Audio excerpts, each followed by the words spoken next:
My daughter-in-law looked at me and said, "Mom, you used to places like this." No, I was so shocked. My heart sank. My name is Susan. I am 55 years old. And that was the night I realized pretending to be poor wasn't just a test for my future daughter-in-law. It was a test of how much humiliation a mother can endure for the sake of her child. We were sitting at a polished wooden table in a restaurant that smelled of money and confidence. The kind of place where menus don't list prices and the servers glide instead of walk. I had chosen my outfit carefully that night. Simple, clean. Nothing torn, nothing flashy. A cardigan I'd owned for years, shoes I'd repaired twice. I wanted to look respectable, not pitiful. Invisible, if possible. Claire sat across from me, her posture perfect, her smile bright but sharp around the edges. My son Daniel sat beside her, relaxed, unaware that his happiness was balanced on a blade. When she asked that question, she didn't raise her voice. She didn't sneer. She tilted her head and smiled, as if she were genuinely curious. That made it worse. I laughed softly and said I enjoyed anywhere with good food and good company. Daniel squeezed my hand under the table. Claire nodded, unconvinced, and turned back to the wine list. That was how it started. Small, polite, cutting. I hadn't always been the kind of woman people looked down on. There was a time when I owned rooms like that restaurant, when my name carried weight, when people leaned forward when I spoke. My husband, Robert, and I built our life brick by brick. We didn't inherit comfort. We earned it. Long nights, calculated risks, years of sacrifice that paid off slowly and steadily. When Robert died 12 years ago, the grief nearly hollowed me out, but I held on. For Daniel. Always for Daniel. He was 21 then. Lost, gentle. Too trusting for a world that eats kindness alive. I kept the business running. I kept him in school. I kept our home warm and stable. I never told him how afraid I was of becoming invisible, of losing relevance as a woman without a husband in a world that values women most when they belong to someone. When Daniel told me about Claire, I tried to be happy without reservation. He was glowing, talking about her ambition, her confidence, the way she knew what she wanted. I smiled and listened and ignored the tightening in my chest when he mentioned her family's expectations, her lifestyle, the circles she moved in so easily. The idea to pretend I was poor didn't come from cruelty. It came from fear. Fear that my son might tie his life to someone who saw people as assets or liabilities. Fear that love, for her, might have conditions. So I made a quiet decision. I would step out of my wealth, not deny it existed, just stop displaying it. I downsized my life on the surface. Smaller apartment, older car, modest clothes. I told Daniel I wanted simplicity. He believed me. Claire noticed immediately. Noticed the way I hesitated before ordering. She noticed when I brought homemade gifts instead of store-bought ones. She noticed when I declined expensive outings with a polite excuse. Each time her smile would flicker, just slightly, like a light struggling to stay on. At first, I told myself she was just adjusting.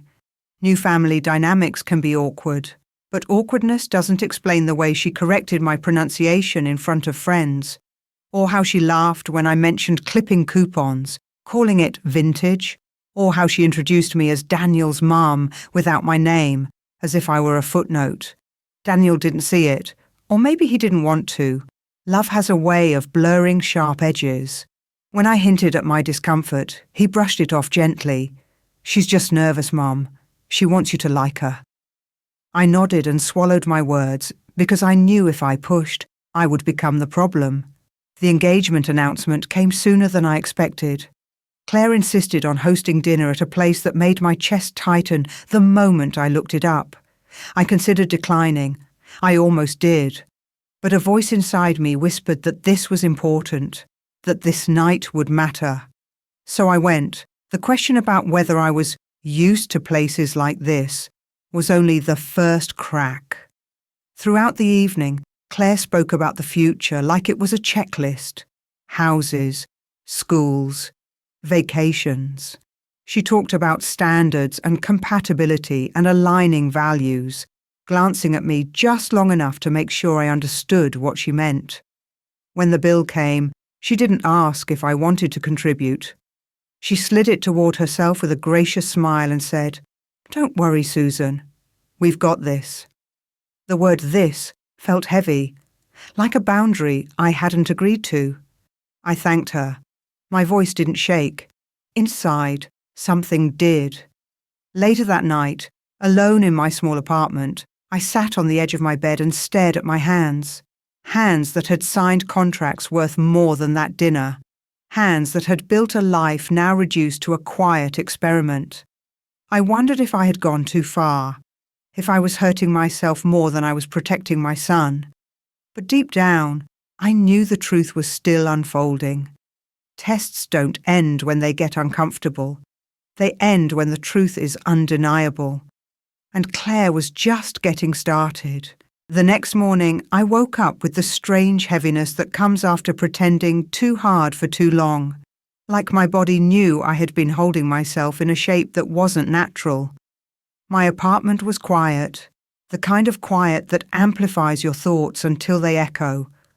I made myself coffee, cheap grounds brewed slowly, and stood by the window, watching people hurry past with places to be. I wondered how many of them carried secrets as deliberately as I was carrying mine. Daniel called just after 9. His voice was bright, hopeful. He thanked me for coming to dinner, told me how much it meant to him that I was trying to get closer to Claire.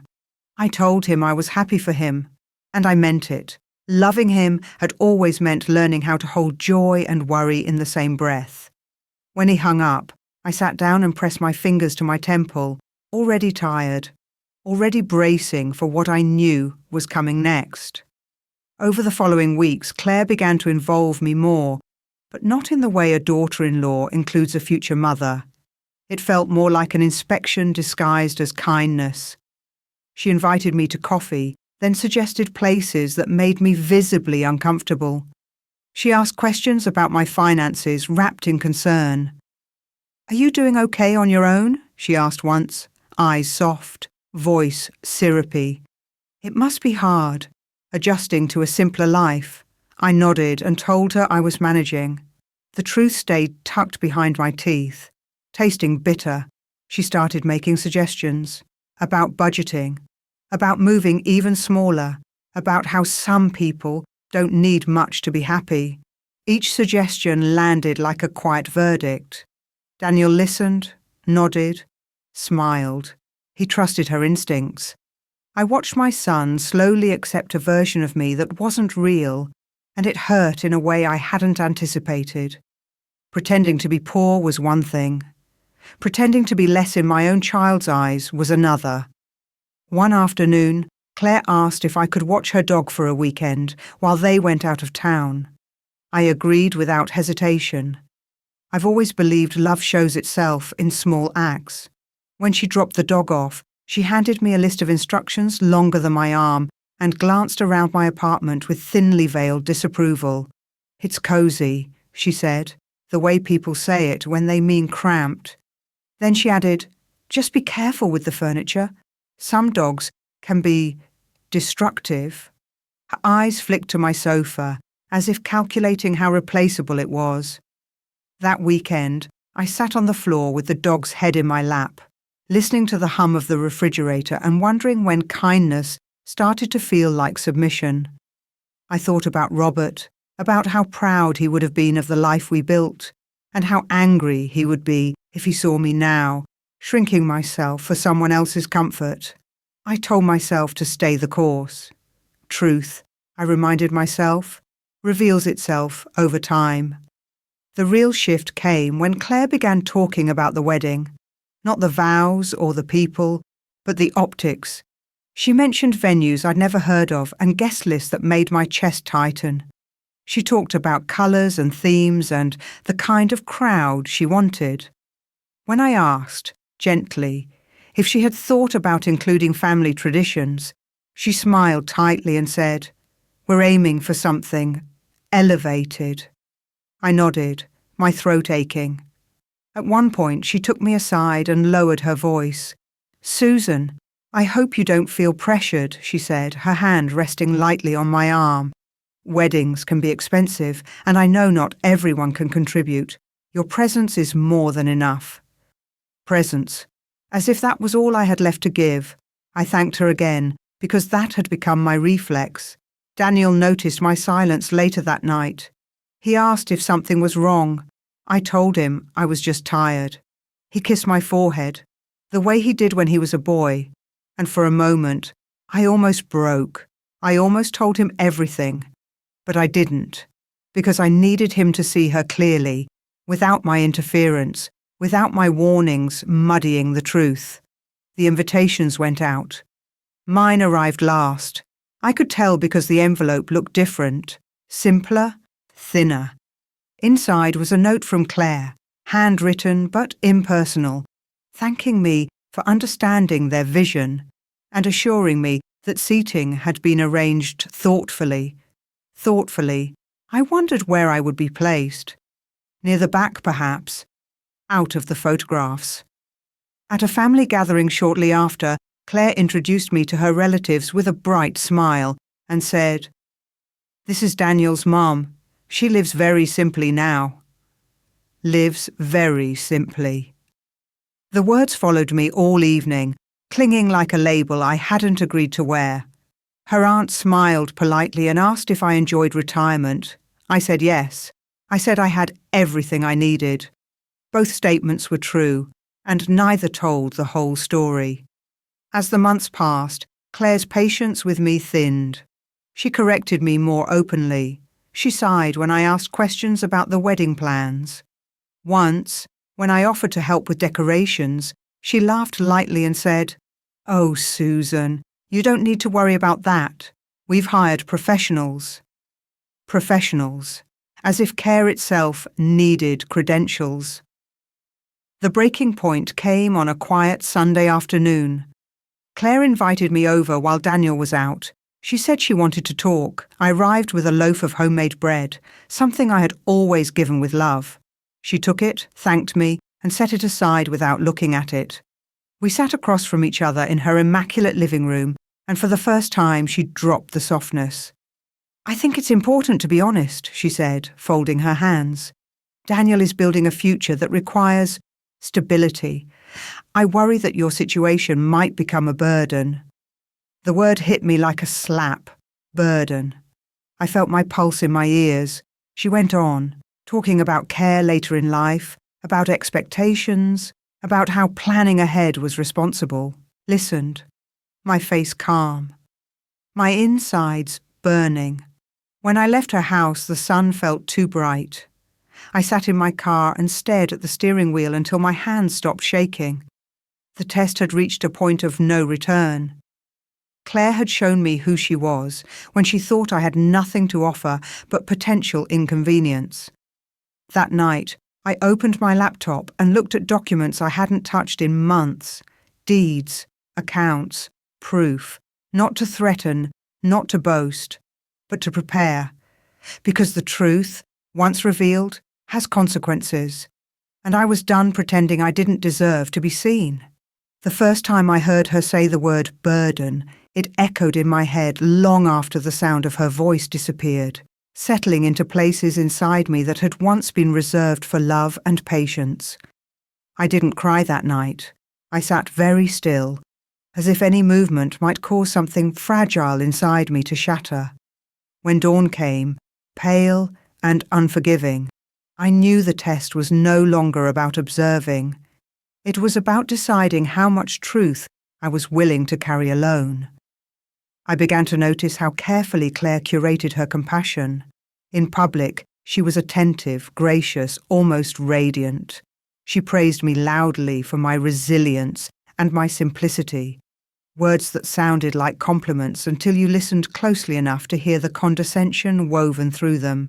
In private, she measured me against her plans, her timelines, her image of a life that didn't include a mother who didn't fit the aesthetic.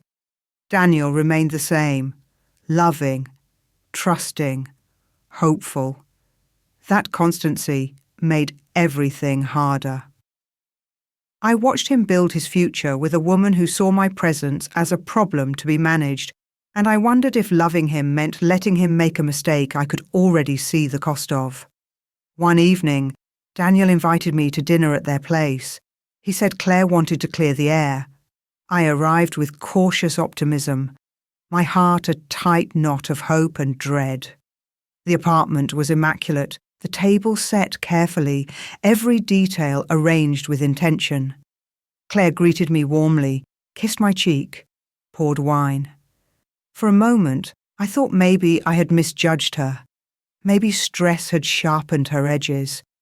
Maybe this was the turning point. Dinner passed politely until the plates were cleared. Claire folded her napkin and looked at me with an expression I had come to recognize as rehearsed empathy. "Susan," she began, "I hope you know how much Daniel loves you. We both want what's best for everyone." Daniel nodded beside her, his hand finding mine. I held on tightly. She spoke about planning, about the future, about how important it was to be realistic. She mentioned long-term care facilities as if they were a natural next step, something to be discussed over dessert. She said it would give Daniel and her peace of mind. I listened, my heart pounding, my face carefully neutral. When she paused, waiting for my agreement, I felt a strange calm wash over me. "I'm not ready for that," I said quietly. The room shifted. Claire's smile faltered for a fraction of a second before she recovered. Daniel looked confused. "Mum," he said gently, "we're just talking about options."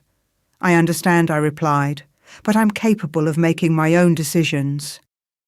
The words felt foreign and powerful in my mouth. Claire leaned back, her eyes cool now. The kindness drained away. After that night, the tone changed. Invitations grew less frequent, messages shorter. When I did see them, Claire's patience was thin, her tolerance brittle. She spoke to me, as if I were a problem waiting to happen. Daniel noticed the tension but couldn't locate its source. He asked me if I was unhappy. I told him I was fine. The lie tasted like metal. The wedding date was set, the guest list finalized. My seat, I learned accidentally, was not at the family table, but off to the side. "It's just logistics," Claire explained when I asked. "We want the photos to look balanced." Balanced. I nodded and said nothing. I went home and stared at the walls of my apartment, wondering how a woman can give everything to raise a child and still be reduced to an inconvenience when he chooses someone else. A week before the wedding, Claire called me. Her voice was tight, controlled. She said there had been discussions, concerns. She said Daniel was under a lot of pressure and that it might be best if I considered stepping back for a while. From events, from decisions, from their life. "It's not personal," she said. "It's just what's healthiest." I hung up and sat in the silence.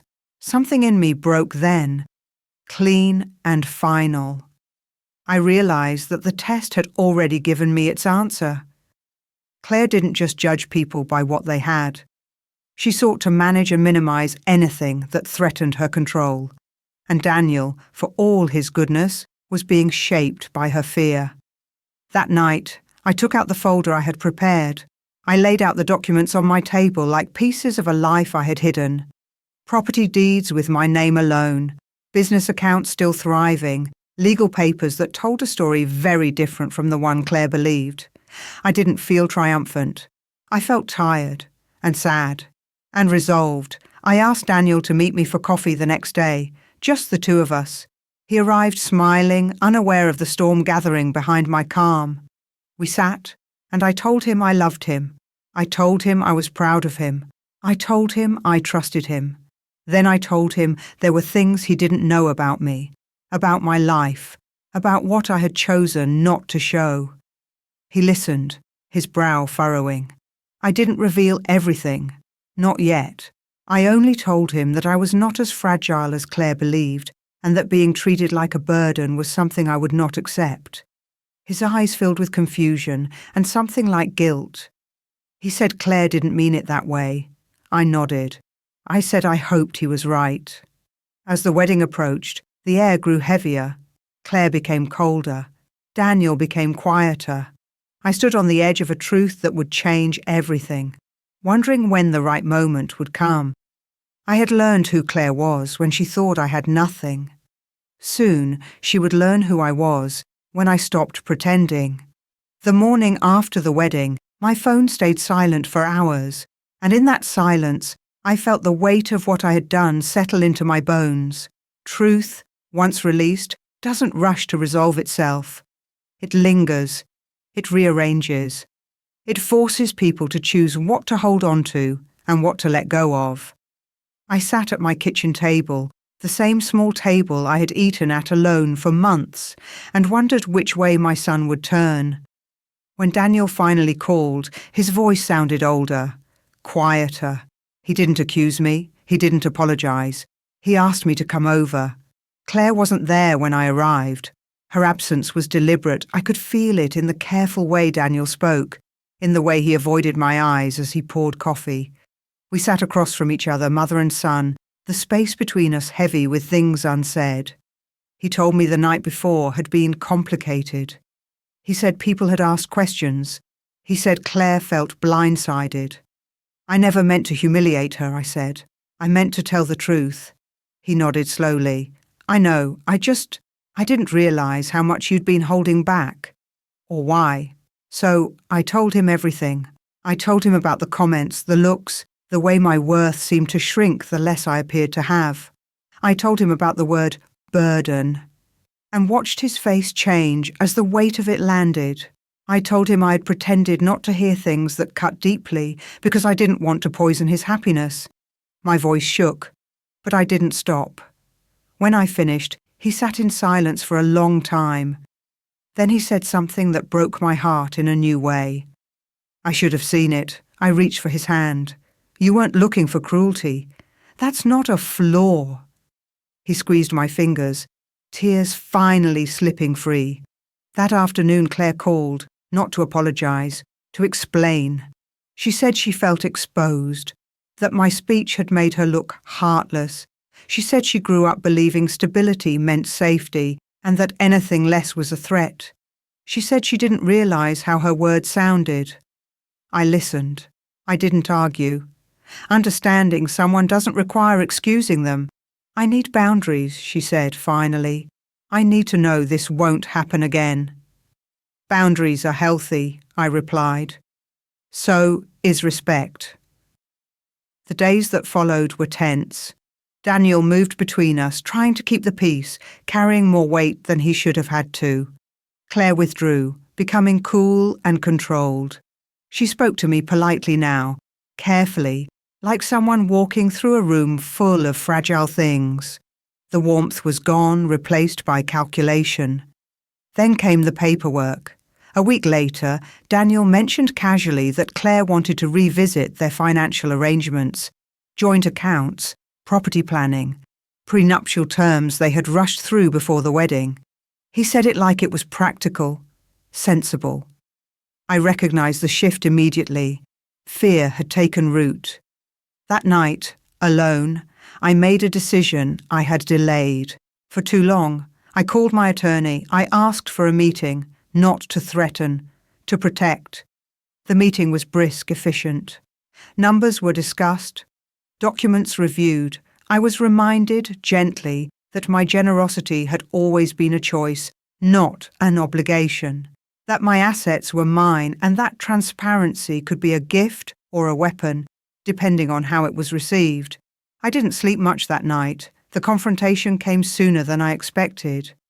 Claire asked to meet, just the two of us. She chose a cafe that made a point of its exclusivity. Old habits die hard. We sat facing each other, the air between us brittle. I need to know, she said, skipping pleasantries. How much? I took a breath. Why does that matter? Because it changes things, she replied. You changed the narrative. I revealed it, I said, and there's a difference. She pressed. I didn't boast. I didn't exaggerate. I told her the truth, simply, without flourish. Her composure cracked. Not dramatically, subtly, the way a glass fractures before it shatters. After that, her tone softened. Compliments appeared where criticism once lived. Invitations returned. Suggestions turned into questions. The shift was unmistakable and devastating in its clarity. She treated me differently because now I was useful. I went home and cried. Not out of relief, but out of grief. Grief for the version of her that could have existed if kindness had been unconditional. Grief for my son, who would now have to navigate a marriage built on a foundation that had already shown its cracks. Daniel noticed the change too. He asked me one night if I felt it. I told him the truth. People reveal themselves when they think you have nothing, and again when they realize you have everything. He was quiet after that. The tension reached a breaking point when Claire suggested we invest together. A family venture, she called it. I declined, gently, firmly. Her eyes hardened. That was the moment I knew the test was truly over. Not because she had learned anything, but because I had. When I declined her offer to invest together, the silence that followed was louder than any argument we had ever had. Claire smiled, but it was the kind of smile that lives only on the surface. A mask stretched thin over disappointment and calculation. In that moment, I understood something with painful clarity. She wasn't disappointed because she wanted connection. She was disappointed because she had expected access. After that, she changed again. The sudden warmth cooled. The careful politeness sharpened into distance. She stopped calling. She stopped inviting. When we were in the same room, she spoke through Daniel, as if I were a piece of furniture that had been moved, but not removed. Daniel noticed. He always noticed too late, but he noticed. The strain began to show in his shoulders, in the way his laughter came a second slower than it used to. One evening, he showed up at my apartment unannounced, eyes red, voice strained. He sat at my small table and stared at the familiar cracks in the wood, as if grounding himself in something real. She says I'm choosing you over her, he said quietly. I closed my eyes. I had feared this sentence long before it was spoken. This isn't about choosing, I replied. It's about how people treat each other. He rubbed his face with both hands. She thinks you're manipulating me, that you planned this whole thing to humiliate her. The accusation stung, even though I had expected it. I planned to observe, I said. I didn't plan her reactions. I didn't put words in her mouth. He nodded, but his expression was torn. Love does that. It fractures certainty into 1,000 sharp pieces. Weeks passed, heavy and unresolved. Claire and Daniel argued more than they spoke. She complained about feeling watched, judged, about never being able to measure up, about my test hanging over their marriage like a shadow. I wanted to tell her that tests only reveal what's already there, but I stayed silent. Silence had become my refuge and my shield. Then, unexpectedly, the call came from her. She asked to come over. When she arrived, she didn't sit. She paced my living room, taking in the small space she had once dismissed. There was a tension in her movements, a desperation she hadn't bothered to hide.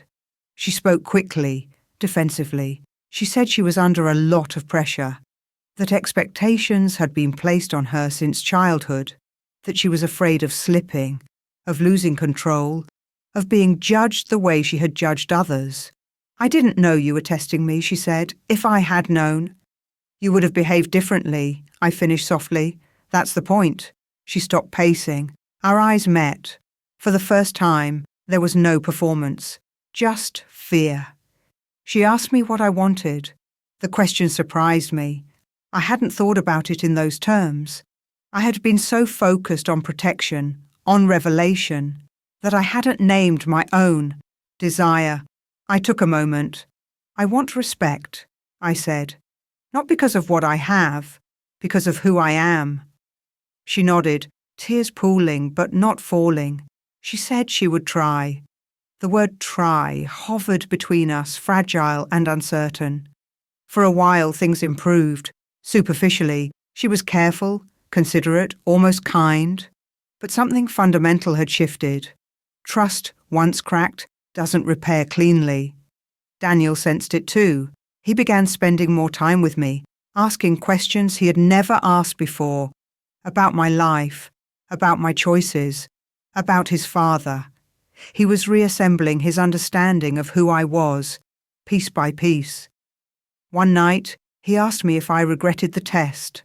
I thought about it for a long time before answering. I regret the pain it caused you, I said. I don't regret knowing the truth. That truth became unavoidable when Claire's fears turned into demands. She wanted financial assurances, guarantees. She framed them as safety nets, but they felt like chains. Daniel pushed back, gently at first, then with growing frustration. The arguments grew louder, the silences longer. The breaking point came when she suggested cutting me out of their lives for a while. Just until things settled. Just until she felt secure. Daniel told her no. He came to me that night, voice shaking, and said he didn't recognize his own home anymore. He said he felt like he was constantly choosing sides in a battle he never wanted to fight. I held him like I did when he was small, his head against my shoulder, and I let him cry. Claire moved out 2 weeks later. There was no dramatic exit, no slammed doors, just boxes and clipped conversations and a space left behind that echoed with what might have been. Daniel was devastated, but beneath the grief, there was relief. He said it out loud one night, surprised by his own honesty. I didn't tell him what to feel. I just stayed. Months passed. The air slowly cleared. Daniel began to rebuild himself outside the gravity of her expectations. We talked more openly than we had in years, about love, about boundaries, about how easy it is to mistake control for care. One afternoon, as we sat in the sun, he said, "I'm glad you didn't pretend forever." So was I, because pretending had shown me something invaluable, not just about her, but about myself. I had spent too long believing that love meant endurance, that motherhood meant invisibility. I had learned painfully that love also means standing firm. And I was finally standing. The house felt quieter after she left. Not peaceful, just hollow. Like a place that had exhaled after holding its breath for too long. Daniel moved through his days slowly, cautiously, as if any sudden motion might bring the tension rushing back. I watched him grieve not just the marriage, but the future he had imagined so clearly. Grief doesn't always look like tears. Sometimes it looks like silence, stretched thin. I didn't celebrate her absence. I didn't say I told you so. I cooked meals, I listened. I let him talk in circles, revisiting the same moments, the same doubts, the same regrets. I told him what I believed with all my heart, that loving someone doesn't make you foolish, and leaving someone doesn't make you a failure. He nodded, but I knew those words would take time to settle. As the weeks turned into months, something else began to surface. Daniel started asking questions about the test itself, not with accusation, but with curiosity.